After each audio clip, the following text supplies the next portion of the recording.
Camera দেখে দে দৌড়। কে এই ব্যক্তি আর কেনই বা এইভাবে মরিকি করে দৌড়াচ্ছেন তিনি? ইনি হলেন অনুপ দত্ত, কলকাতা পুলিশের এসআই। আরজি করে ধর্ষণ ও খুনের ঘটনায় মঙ্গলবার সিজিও কমপ্লেক্সে ডাক পড়ে এই অনুপ দত্তর। কিন্তু সাংবাদিকদের মুখোমুখি হতে কেন এইভাবে দৌড় দিলেন তিনি? এই অনুপ দত্ত হলেন কলকাতা পুলিশের এসআই। সিবিআই সূত্রের খবর, অনুপ দত্ত কলকাতা পুলিশের ওয়েলফেয়ার কমিটির প্রভাবশালী একজন নেতা। আর ধর্ষণ ও খুনের কাণ্ডে ধৃত এই সঞ্জয় ছিল এই অনুপ দত্তেরই খুব কাছের লোক।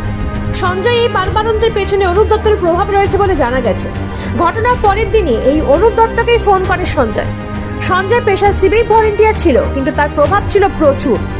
আর সঞ্জয় মাথার উপরে হাত ছিল এই অনুপ দত্তর। তাকে জিজ্ঞাসাবাদ করে নতুন তথ্য পাওয়ার জন্য আজ এই অনুপকে সিবিআই থেকে ডেকে পাঠিয়েছিল সিজিও কমপ্লেক্সে।